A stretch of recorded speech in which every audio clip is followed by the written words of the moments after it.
Well, what's your strategy on doing an offshore breeze? No, don't hit anything and don't get wet. And so of course I hit the rock wall, meaning that I'm just ripping gouges into the side of the boat. It's quite certain I'm going to hit it, and so heading towards this rock wall. Dock is coming into quick view here, and so here I am struggling with that. Meanwhile, my boat is kind of drifting off on its own. How do I get this away from the rocks? Like, I'm trying to turn, but I'm not even using the tiller correct. At this point, I realize that my rudder isn't down and points my boat in a precarious position. I don't know what to do. I don't know how to turn.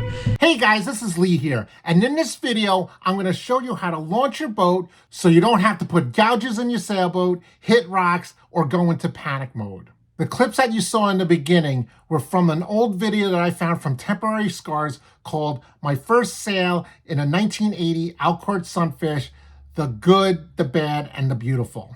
So let's get right into the video. Before you launch your boat, you have to know a few things. The first one is where the wind is coming from. Is it coming from the north, south, east, or west, or anywhere in between? Because that will determine everything. It determines where you will put your boat in the water. And the third thing you're going to want to know, that your boat is ready to go and sail and not hit rocks. So when you're in the water, finally, you should have 3 skills.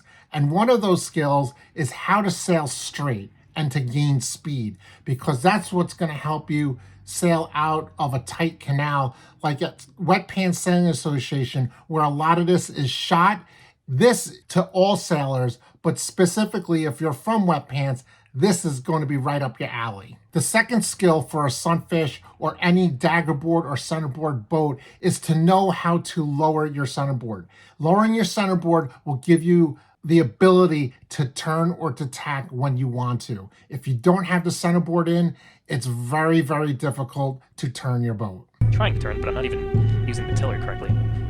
And the third thing you want to be able to do is to be able to turn your boat into the wind. That's called tacking, and to be able to accelerate out of that tack. Now, when you're beginning, it's a little bit difficult to do that, but it does take some practice. And if you hit things, so be it. Try not to hit them hard. And once you get practice and you get those 3 things down, everything's going to be easy peasy. So if you're liking this information, please don't forget to smash that like button. I really appreciate it.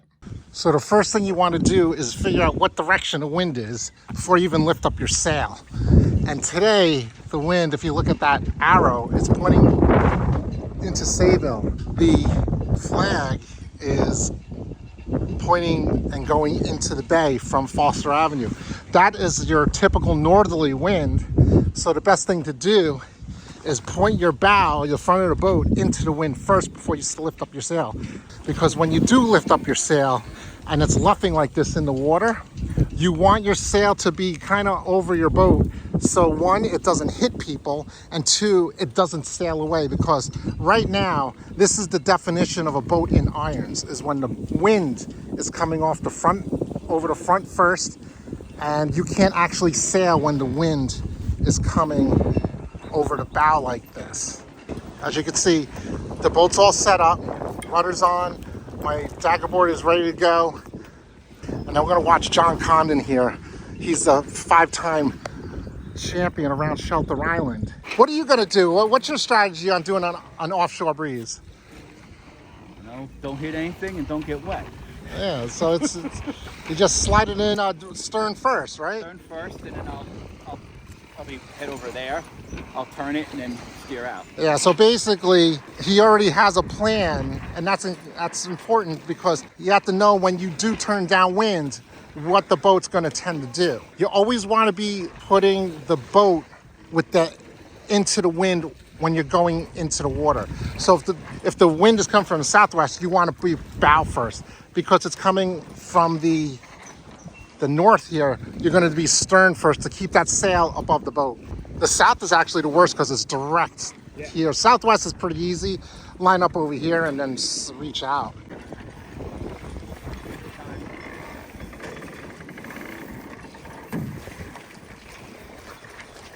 As you can see, the boat drifts a little bit.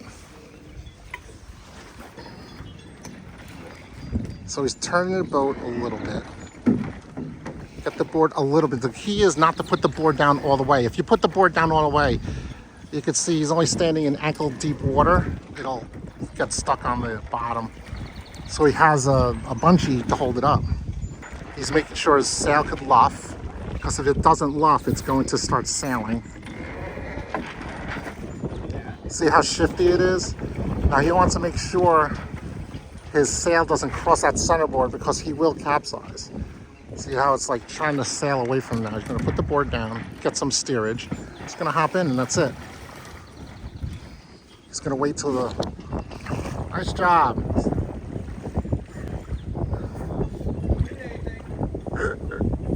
And as he gets deeper, he puts the board down and that's it. That's how you get out. He gave himself leeway to turn and to let his sail out. He made sure his boom was not crossing that dagger board. If he had the jibe and the dagger board was up, he would capsize. Okay. If you have any questions or comments, please leave them in the comment section down below. I read all the comments. This is the Wet Pants Canal. As you can see, the darkness, it's not covered with water, so the water's a little bit lower right now. So that's low tide, which means out here it's kind of shallow until you get several feet out past this corner here. And the wind is blowing from the south. It's right directly from Fire Island, straight in. Usually it's coming from the southwest in the afternoon. So how do I get out of this thing?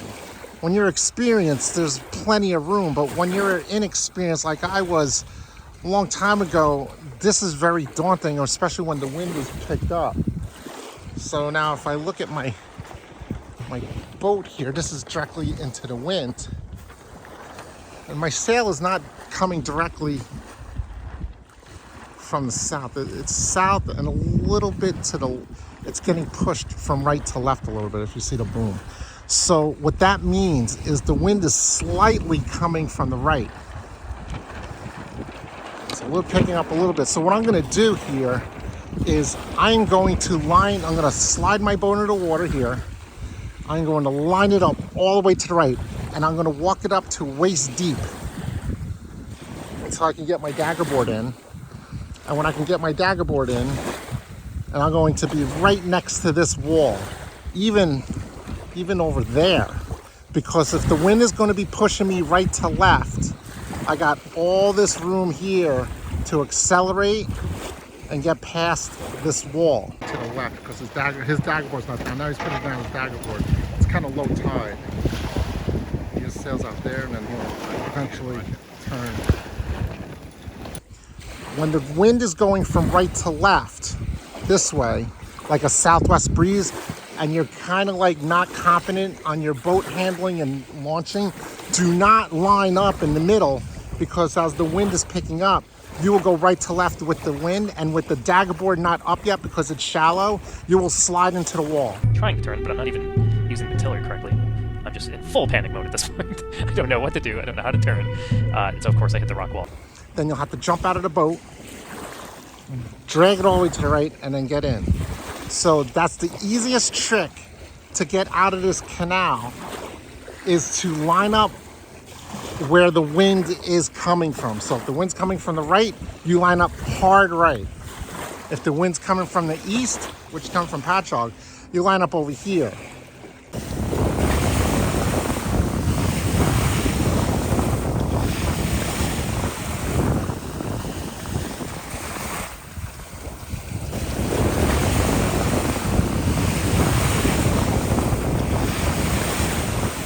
Easy peasy. Make it look easy.